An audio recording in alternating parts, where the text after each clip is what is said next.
Let's take a dive into additives. I'm Greg. I'm Julie, and we're the Crafty Winers.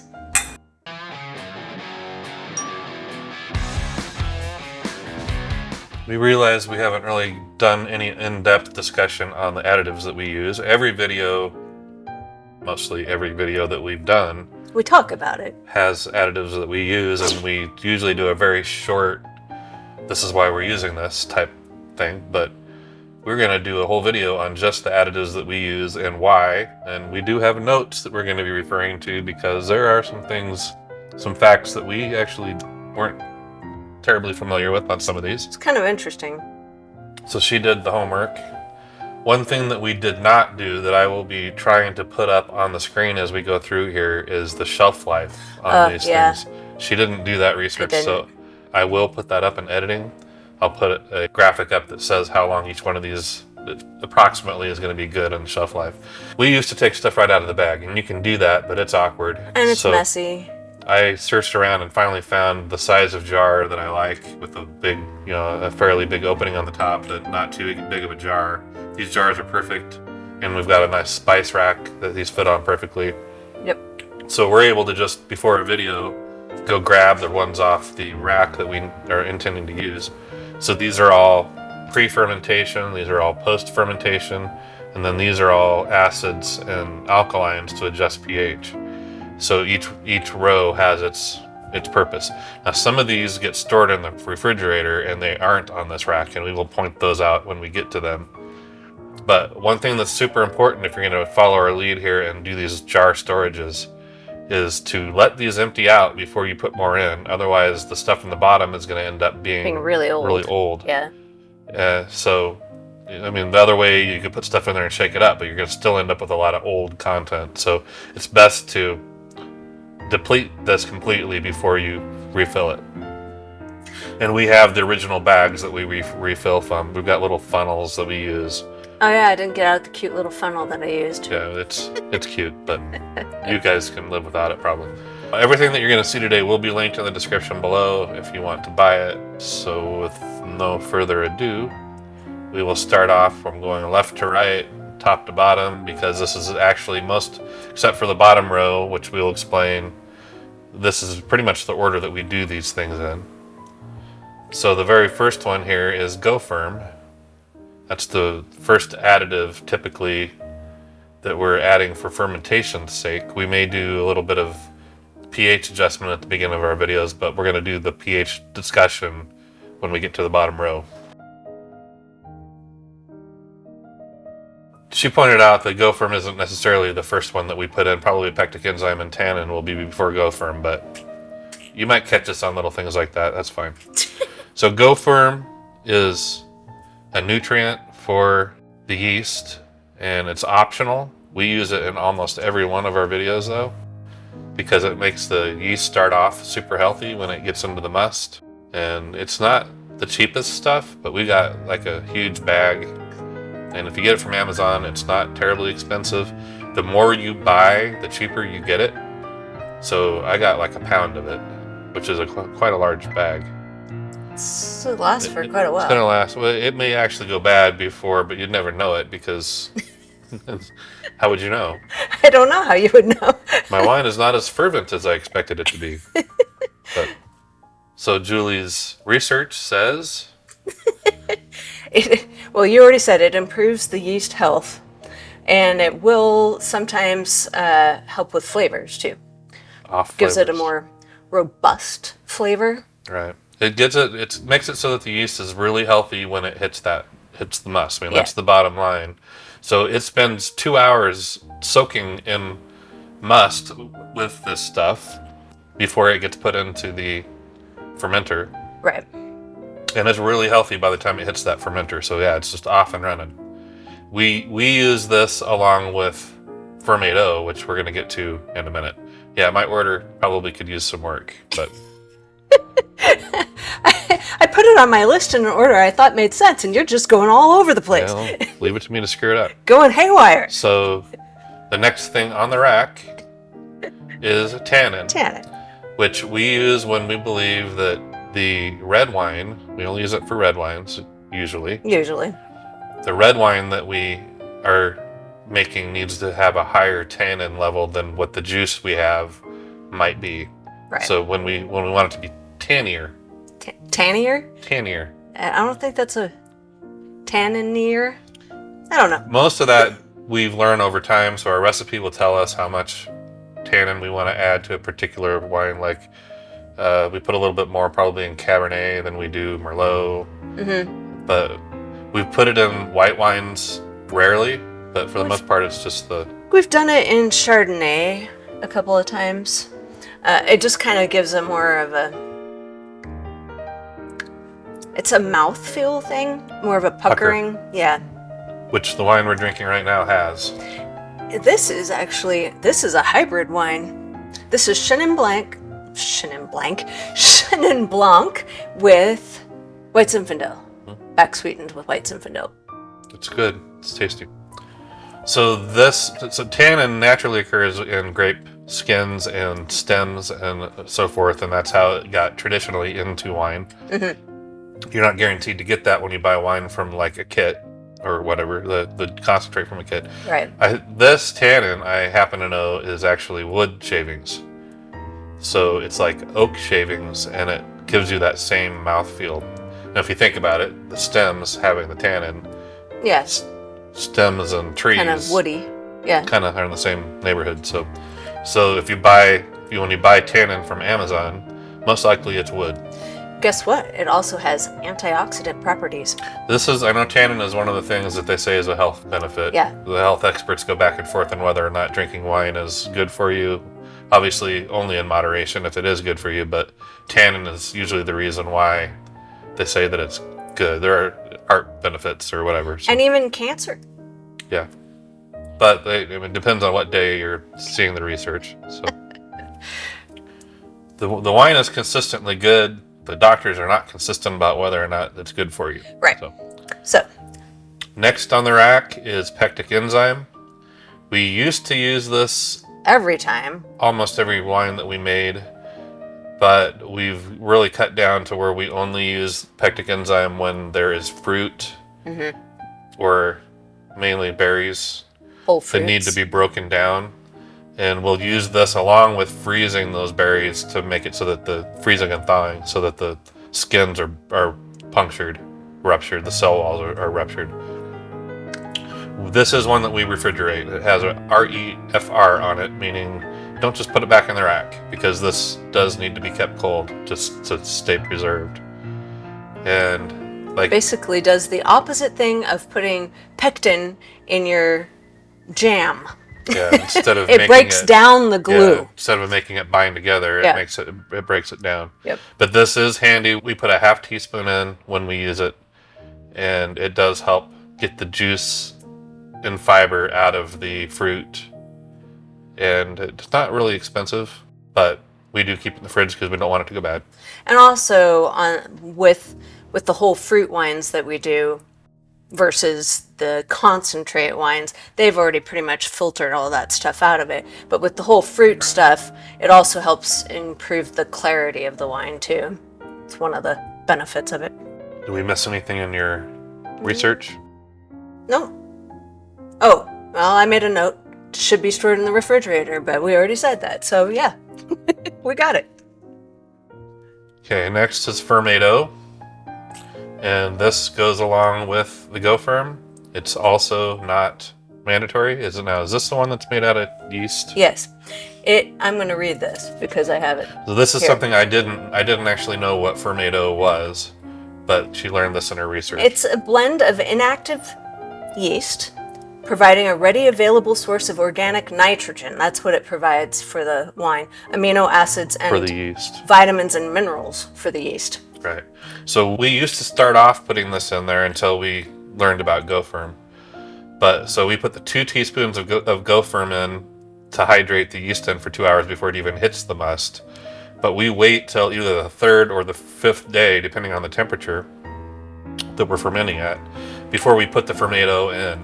And the reason we wait is we wait till the yeast has cut through a lot of the sugar and is probably needing a boost of nutrient. Mm-hmm. And it's really critical. We learned the hard way. It's critical to do it on either the 3rd or the 5th day If you do it too late, you end up with an odd taste. I think you're tasting the fermento. It doesn't get consumed. Yeah. If you do it too soon, it doesn't seem to have the effect of making the wine go to below dry, which is what we want, below 1.000 specific gravity. So third day is what we do for red wines that we're going to be doing at like 85 degree fermentation, and cooler than 70 or cooler, we will do it on the 5th day. We do that in conjunction with aerating and degassing the must, but these are all optional things. But I will put a link up to the aeration video that we did. It also talks more about fermento and Go Firm, although now that I've said that, I'm not sure that we were using Go Firm when we did that video. Which one? The aeration. Oh, no, I don't think we were. Our updated method, regardless of what that video says, maybe we should re-record that video, is Go Firm initially and then fermento on the 3rd or the 5th day. And fermento, I learned when I was reading this, is basically just an upgraded version of Fermade K. Which is what everybody used to use. Yeah, because Fermade K uses ammonia salts and fermento does not. Fermade K, we have Fermade K, but I don't know that we've ever used it. We've got it on our shelf. This one's better because the Fermade K doesn't always, but it can produce a sulfur flavor because of the ammonia salts, I guess. Okay. That's what I read. The last one on this row, and again, this is the pre-fermentation row, is hulls, yeast hulls. Now, the only time that we use these is when we're trying to restart a failed fermentation, and honestly, we haven't had a failed fermentation for so long that... Better knock on wood. Yeah, I will. That's the only time that we use these, and we'll use a 1/4 teaspoon mixed in with the must that we're trying to get started again. And we have a couple of videos on that, but yeah, we haven't had a stall for quite a long time. But that's the only time we use hulls anymore. And it is specifically, the stuff I was reading, they say it over and over again. It's really helpful for restarting a stuck. They call it a stuck fermentation. Right. Sounds better than stall, huh? A stuck fermentation. I'll go with stuck. So it is somewhat similar to, now that we know, somewhat similar to fermento because they're both yeast, but you can tell that the consistency, the texture of them are totally different. So, okay, so then that's the pre-fermentation stuff. And we don't have any of our ingredients that deal with malolactic fermentation on this rack. Right. They're put in the freezer. And we really weren't prepared to talk about malolactic fermentation today. So when the fermentation is done, that is when you would start the malolactic fermentation. So that would happen before we get to this row, but those ingredients all do need to be kept in the freezer, and that would get us a little bit off topic. So watch our malolactic fermentation video if you want to learn more about that. We'll skip that and go on to the racking area. Yes. So when the fermentation is done, we will typically, if you watch our videos, we'll put a milk crate up here and we'll transfer the wine, because it's fermented at this point, from the fermenter where it's got a bunch of sediment at the bottom, the lees, and we'll transfer that into a clean container, usually a 1 gallon wide mouth jar, and then we'll attack it with this row. Attack it. Yeah, she grabs this whole row before we do a video typically. I do. And brings it over here with a varied assortment of sizes of teaspoons. Every measuring spoon we have, pretty much. So the very first one that we deal with, and there is a reason why, is chiasosol. We put an 1/8 teaspoon of this stuff, and this is a clearing agent, and it works on positive. It binds to positively charged particles. The positive and negative I commonly get wrong because chiasosol does one and chitosan does. That's not Cheetos. Where is the Cheetos? It's right there. I see it. Slightly out of place. So the chiasosol does positive and the chitosan does negative. And we learned, actually, this was helpful advice from one of our viewers, that if you give the chiasosol an hour to work alone, it's more effective before you put the chitosan in, because if you put them in both at the same time, they're kind of fighting they can against fight each other. Yeah. So we put the Casasol in, especially when we're not on camera, and let it sit for an hour in the jar that the wine is in. But before that, we take out a little bit of the wine to mix with the ingredients. Again, because we don't want these to be together. So Casasol, we learned over time that you want to keep it in the refrigerator. Yes. If you don't, it turns into jelly is not the right word. It turns into a rubber solid. And there's like nothing that I found that would make it turn into a liquid again. So we keep that from happening by keeping it in the fridge. It doesn't have the little EFR label on it, but it should. But it is made out of, I think I saw seashell type stuff. Or is that Cheeto sand? What is Casasol made out of? I don't know. Okay, well, I'll put that up on the screen after I Google it. You can take a wine that you think is clear and use the clearing agents that we're talking about today, and you'd realize at that point that it really wasn't clear, because they make a huge difference. We use an 1/8 teaspoon of Casasol.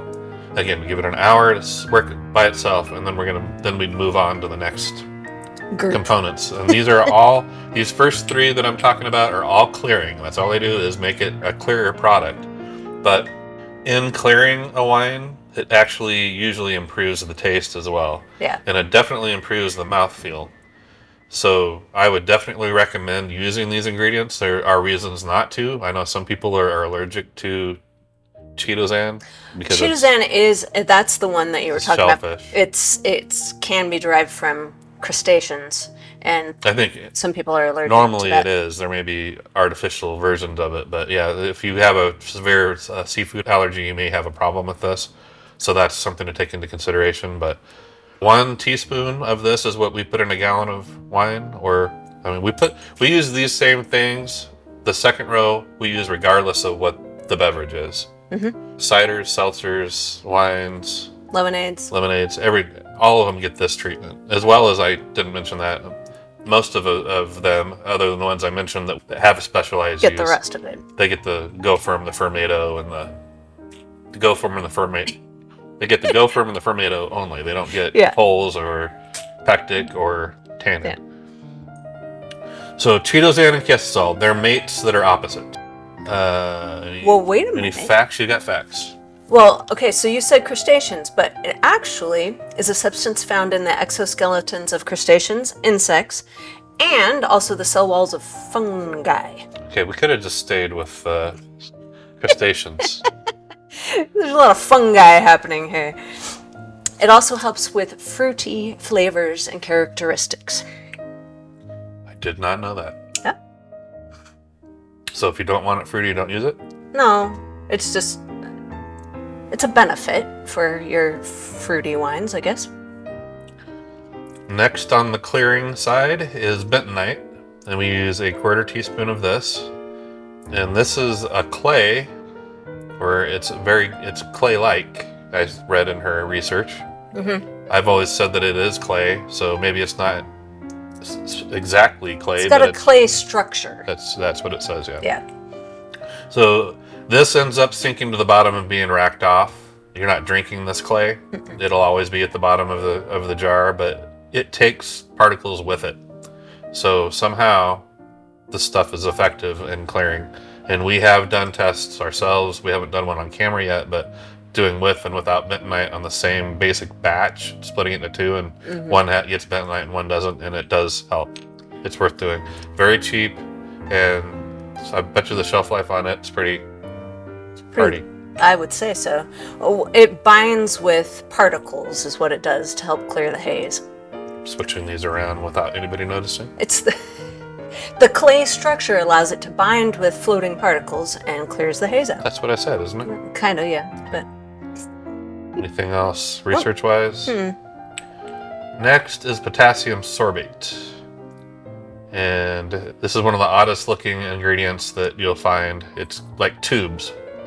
And this is definitely this is probably one of the most effective things on this rack as far as what it does. And she's going to read the research, but I'll tell you the knowledge that I've gained from using this. We use a 1/2 teaspoon of this in a gallon. And what this ends up doing, the basic thing that this does for us, is makes it so that we can back sweeten the wine without having to worry about it restarting fermentation again. This does not kill yeast, although a lot of people think it does. It doesn't. It just makes it so that the yeast are not able to start a fermentation again. It makes it so that they can't reproduce in order to start another fermentation. So we put this in, especially when we're planning to back sweeten, but in some cases, even when we're not planning to back sweeten, we do it. Mm-hmm. If we are afraid that maybe somebody else might add something that might start fermentation, or if we're going to put any kind of organic material, we found out the hard way that putting in hops in a cider without putting sorbate in, and when the hops wasn't pasteurized, it started fermentation again. If you're sure that nothing is going to be put into it that could start fermentation again, you can probably skip sorbate. And some people are, again, sensitive to it or scared of it because it just, it's a preservative type ingredient, and some people don't like preservatives in any form. But if you use this, you need to give it 24 hours to work in the wine before you do the back sweetening, or again, probably it'll start fermentation again. But, it looks like sprinkles they use in baking. That's what it looks like. Yeah, except they're usually pink or something, aren't they? Well, yeah, they're colored, but yeah, they're little tubes. They're very odd. And when you put this in the must, it starts fizzing, which is kind of fun to watch. But it's fun. So she can tell the other technical things that I read today that I didn't actually know about what this does. It does work best in conjunction with this that we'll talk about later, because it does help with the reducing spoilage also in the wine. But one big note I made a note of is, because we do have the video on the malolactic fermentation, you don't want to add it after malolactic fermentation. You don't want to add it before either, because it'll keep the MLF from happening. So you don't want to add it after or before. Well, it can cause off flavors, I guess, if you add it after. Right. Yeah, and we don't, but you definitely, if you put it in before, there's a good chance that your MLF won't happen. So MLF is not usually going to be needed with back sweetening, so it's not really a problem. But yeah, do keep that in mind. I didn't actually know about the odd flavor part. Apparently, it can have a reaction with the lactic bacteria. So I'm trying to think. We have had a batch or two of MLF wine that tasted a little odd. I wonder if maybe I sorbated. Oh, yeah. Because that is something that might explain that. Well, there you go. So yeah, sorbate. If you're not going to use it, know the risks of not using it, I guess. If you are going to use it, know the risks of using it. So this, again, kind of like the chitosan and quesosol, has a mate that you're going to almost always use in conjunction with it, and that's potassium metabisulfite. When you use this, and you're going to use both of these if you use one of them, you're going to probably use neither of them if you don't use the other. So 1/16 teaspoon per gallon. The biggest thing that this does, and again, she's got research that I learned some things, but I'm just going off the knowledge that I've had up until today. Potassium metabisulfite basically makes it so that the oxygen that can be introduced to the wine isn't going to oxidize the wine. And it also is a preservative and helps keep the yeast from being able to start another fermentation. So it does, in some cases, it does kind of the same things as the sorbate, but as a preservative and a kind of a prevention against oxidation, it's a lot more effective than sorbate at doing those things. And 1/16 of a teaspoon is a tiny amount. It's tiny bit, yeah. But she does have facts. What it does is actually releases sulfur dioxide, SO2. Which is an acid of type that, is antibacterial. So it acts as an antioxidant. And it also helps prevent growth of unwanted microorganisms that we don't want in our wine. It's more of a preservative than the sorbate is. But it also, again, keeps the yeast from being able to ferment easily. And trust us, you make enough batches of wine, you will find after you've sorbated and metabisulfited something that sometimes they still start back up. Yep. We've had it Sometimes they happen, do. but rarely. So this was interesting. We always use it at a particular time when we're racking it, or after the malolactic fermentation or whatever. But it can actually be used at different stages in the winemaking Yeah, I process. should have mentioned that with the sorbate, especially if you're making wine from grapes. A lot of times they'll start by sorbating the must because they want to pacify the wild yeast that's on the grapes. Right. And then you give it a day. That's an important thing about sorbate, is that it dociles the yeast that's already in the must. But it does not do any kind of protection against yeast that's added afterwards. Right. So that was my example with our hops. The hops had yeast that was wild yeast from the field. That we didn't think even about. though we sorbated it, the hops, which had not been pasteurized, Right. had yeast on it, and that started the fermentation again. It did. So be aware that sorbating something does not keep it from starting fermentation again if you introduced new viable yeast that has not been sorbated. We have experienced that firsthand a few times. It seems that there's a time frame, that 24-hour time frame. It needs that 24 hours to pacify the yeast. After that, it's not going to be effective at handling new yeast that you introduce. So, wisdom that you learn by making a lot of batches of wine. And what I also didn't know about this stuff is that it's used in sanitizing equipment. So you could actually just dilute that and use it instead of Star San for your equipment. Did not know that. Yep. Well, that's because of the SO2. So it might burn your hands off, but... I don't think so. I hope not. Okay, so the final row here is all acids and alkalines. And typically you're not going to use more than one of those. The exception to that is there are a couple exceptions. One, if you mess up and put the wrong one in, then I did that. maybe that's happened. And the other is with the alkalines. I'll say the second is with the alkalines, sometimes potassium bicarbonate gets less effective the more you put in. It's good in small amounts, but large adjustments, it stops being effective. So in that case, you may use the calcium carbonate that I have right next. Right. No. It's the first one. It's the one that I have right next to it. So you would use both of those to try to do a raising the pH adjustment. The other time is some people like doing blends of the acids to get a particular flavor. We don't do a lot of that. If you watch our videos, we usually stick with one acid, and it's usually going to be the acid that is prevalent in whatever fruit beverage we're making. Or will cause the least change in the flavor of that particular and we'll point that out when we beverage. go through those acids, but in my case might be just a little bit of a laziness because it's easy to use one acid and I haven't done a lot of experimenting with using multiple. So yeah, there's definitely a reason why you might use several of the acids at once. But for the most part, we don't ever use all of these. We've never used all of these in one beverage. You usually are going to, based on your situation, use one or maybe two of them. So first one is calcium carbonate. It raises the pH. So you can watch our pH video to find out more about pH, and you probably should. Fun with pH. With pH, of course. Fun. Calcium carbonate is similar to chalk, and it makes the pH go up. So if you want to make it less acidic, you add calcium carbonate. This is not our first choice. We don't use it a lot. We don't use it very often because we spent a long time, one of the first videos that we put out, we did experiments on basically raising and lowering the pH with water. And we found that the calcium carbonate both changed the color and the taste more than potassium bicarbonate for the same adjustment in pH. So our go-to is potassium bicarbonate.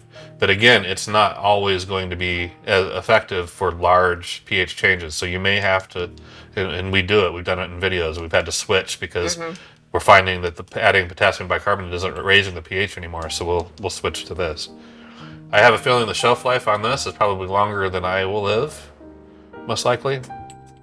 Another good reason to have it around is it's good for Heartburn. Heartburn. Swirl some of that up in your water and chug it, and you're good. It is a super light, fine powder, so it kind of is hard to mix. Actually, so I shouldn't have said that. You can't swirl it up in your water because it is insoluble in water, practically insoluble. It has to be in something that has some acidity in it. Well, I didn't know that, but I have observed that it's very tough to mix it into anything. So and when you do put it in something that's acid, it does the effervescent, like Alka-Seltzer. Yeah, well, and I don't know if I was just a weird kid, but baking soda and vinegar was one of my favorite things to play with when I was a kid, because you could make a balloon explode, or a balloon. You could make anything. I only used it in the volcano, you can for do that school. Too. That's boring. Old school stuff.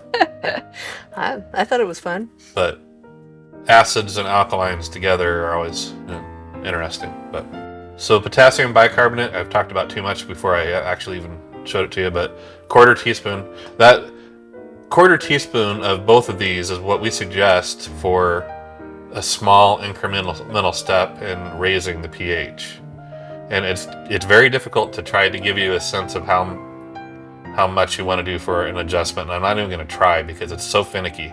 But unless you know what you're doing, I would suggest not ever putting more than a quarter teaspoon at a time, and then remeasuring to see how far you went towards your goal.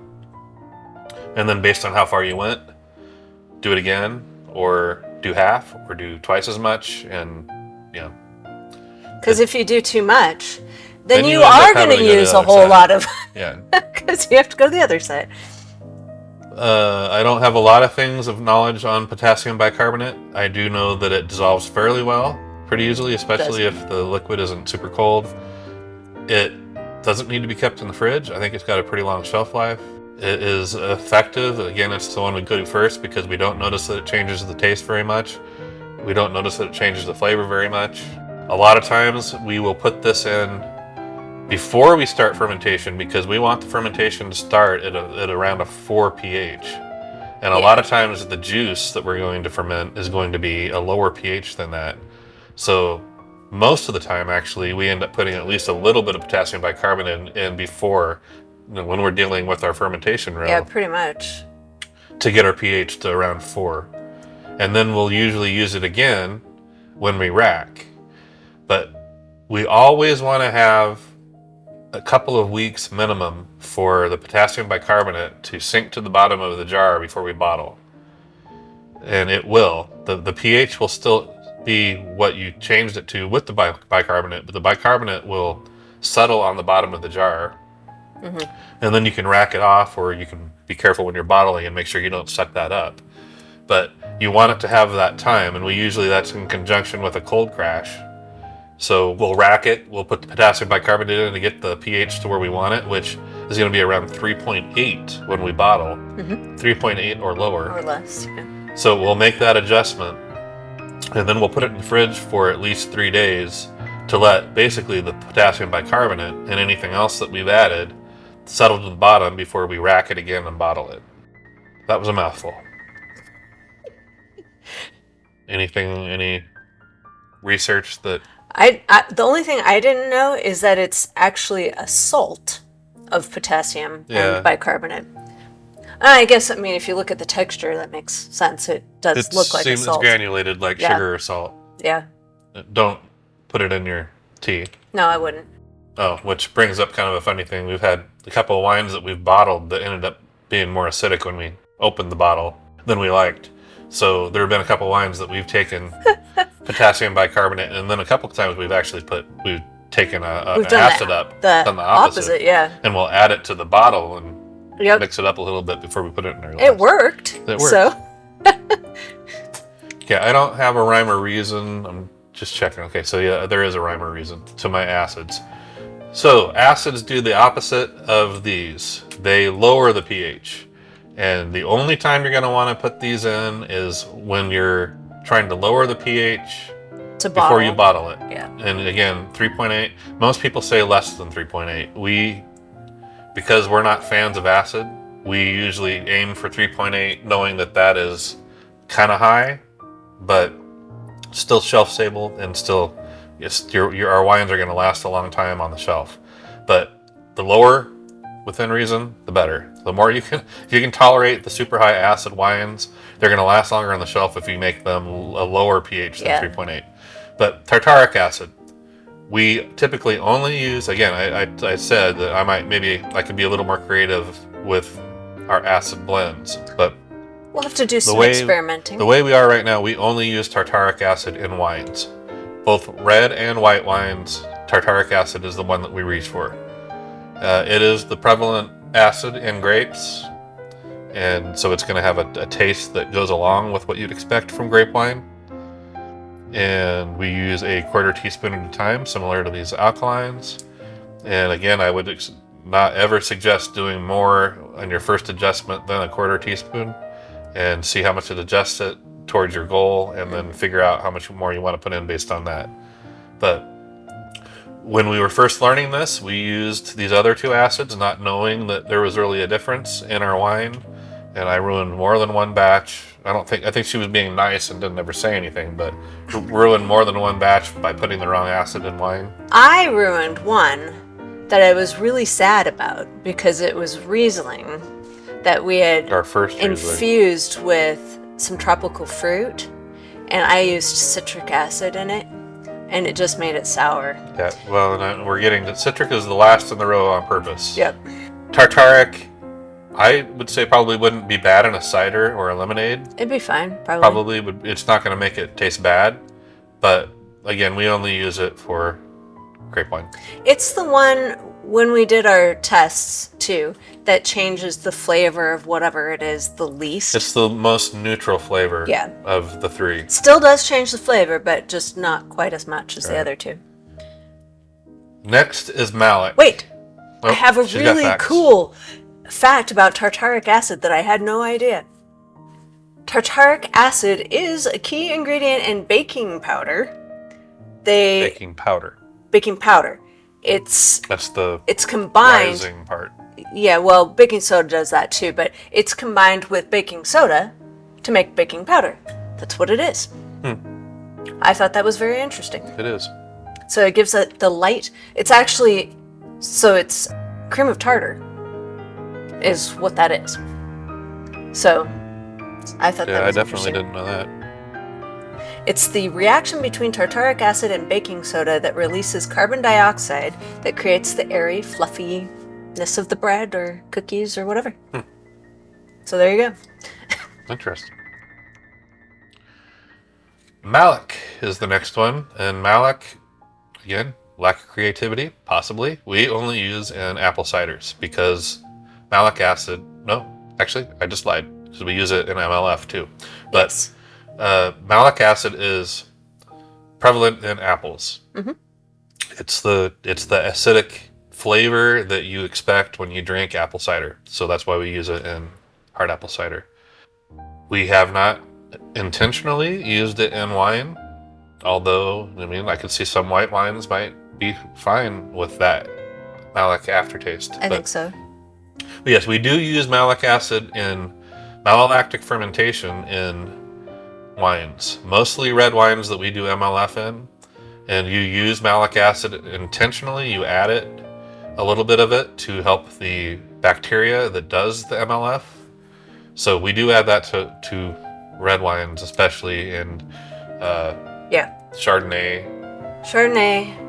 We put through MLF. Anything we want that buttery taste. We want buttery. Yeah. So you add a little bit of malic acid in those cases, but every grape wine has a little bit of malic acid already present. It does. So when I said tartaric acid's the prevalent one, that doesn't mean there isn't malic. There is malic present in grapes, but not to the extent of tartaric normally. So, but yeah, malic is crucial for malolactic fermentation. That's why it's called malolactic fermentation.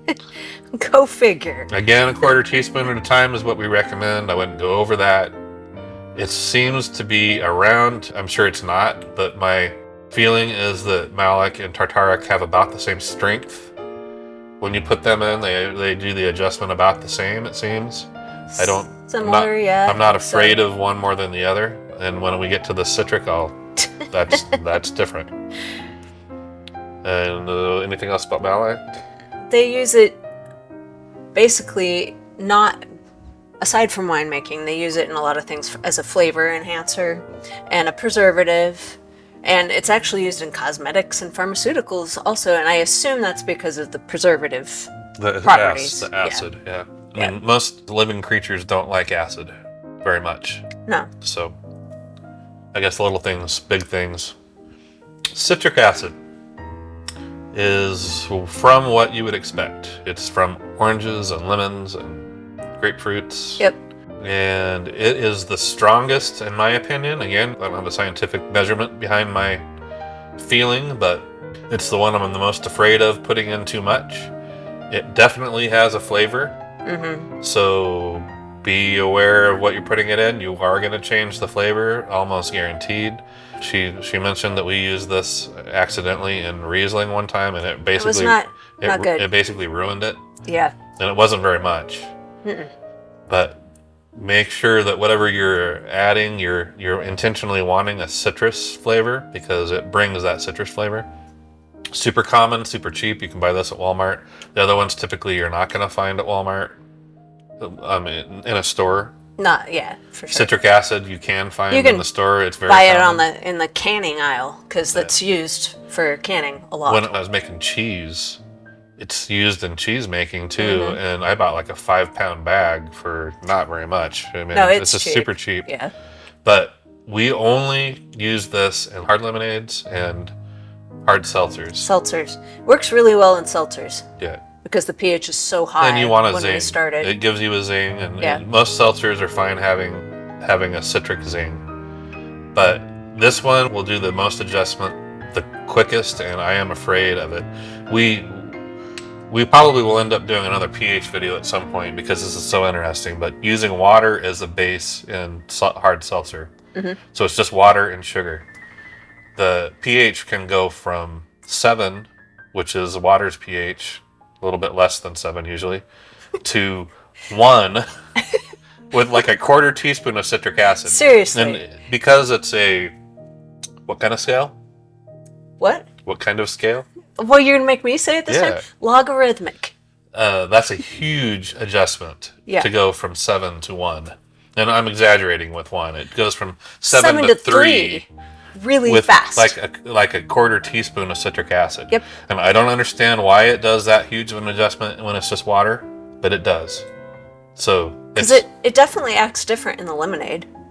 Yeah, it doesn't take it to. There's something about the water, and there's scientific reasons that I'm aware of. I understand the concepts a little bit. It's buffering. And apparently water doesn't buffer the same way as a juice buffers. So be aware of what you're putting this in, and make sure that you do want that if you're going to pick up that acid and put it in your drink. Yeah, because it can definitely make something unpleasant. Yeah. We have a couple other additives that we don't use regularly that help with fermentation, help the fermentation go ultra dry. And we will actually do a separate video on those when we're ready. We're not comfortable enough with the material yet to talk about those yet, but we do have a couple other ones that probably will end up being in our rotation. Especially for red wines that have a tendency turn out a little fruitier than you want them to. So watch for the video on that. So basically these are the things that we commonly use. Obviously we don't use all of them all the time, or we'd have a really strange brew happening, but you'd have like a tannинed lemonade with tartaric acid in it, and that would be kind of weird. Right. So, but these are the ones these are go-to additives. I know there's other things, but these are what we use on a regular basis, and we kind of swear by them, I guess. A good source of these, obviously, Amazon's a great place to buy these in bulk, and most of the time, the more you buy at one time, the better price you're going to get. But a good source of a lot of these things is to buy wine kits. Mm-hmm. So we've got a drawer in our fridge that is devoted to just the little packets that come with the wine kit. We buy wine kits not because we need to use the kit to make wine, because we don't know how to make wine. We buy them because we want the concentrate. But along with the concentrate, you end up getting the additives that they give you. So those additives all get put into this drawer in our fridge. And when we get low on one of these, if we don't have a big bag, or we didn't realize we ran out or whatever, we'll refill our container with what comes out of the wine kits. And that's not a bad strategy. It works for us. But I want to say it again because it's so important. On some of these that are based on natural ingredients, at least, like the fermento and the tannin and the gopher, I believe, and the liquids, the chitozan and whatever. Make sure you're emptying these things to completely empty, and maybe even wash them out before you put new in, so that after 3 years you don't have like this part that you haven't used for 3 years. Correct. Yeah. And you've got new stuff on top, because you'll end up probably with bad tastes and bad experiences by the time you get to the very bottom. So we never will put more in until we've emptied out what's already in there. Just for a safety and, I guess, taste safety standpoint. Yeah. Are you guys dreaming about food because it's 6:45 p.m. and you haven't had dinner? Oh, look, her stump's wagging. Wagging stump. It's trying to catch a fly. There's that too. Oh, you said the F word. Do you want a treat? Do you want to? Oh, she's awake. Yeah, I'll wake up for treats. Well, wait a minute. I want you to do it for the camera, though. Yeah, you got to turn the other way. This way. Come over here. This way. Walk. Oh, that's cute. That's so cute. Okay, everybody needs to roll over. Whoa, good job. Nora, you're probably too close to the camera. You need Here, to go you here. come over here. Okay, do it again. Sorry. Roll over. Oh. Roll over. No, Nori, roll over. Roll over. Roll over here. If she rolls completely over, she might miss the treat. That's what she's thinking. Roll over. Now, Pippin has rolled over like 5 times by now. Okay, you get another one. All right, one more. Whoops. Uh-oh. Oh, did you lose it? Uh-oh. It's tragedy. She's going to be over there for hours looking for it. You're running in place. Oh. See? Just over behind the trash can looking for it. Oh, she found it. Found it. Crisis averted. Silly dogs. I think that's it. If you have questions, comments, suggestions, let us know. We aren't trying to proclaim that we have all the knowledge about all the additives. No. And there extra information is great. We know there are a lot of people that are adverse to any kind of additives in any wine, and that's fine. Make your wine that way, but we're comfortable that the ingredients we're putting in our wine are safe and do help the product be better, last longer, taste better, be clearer. Mm-hmm. That's why we put them in. Yep. So if you don't want to put them in, certainly don't do it. It's homebrew. You can do what you want to. Yep. Thank you guys once again for watching another one of our videos. Hopefully this was helpful, informational, to some degree at least. And yes, if you have comments or questions, please leave them in the comments below.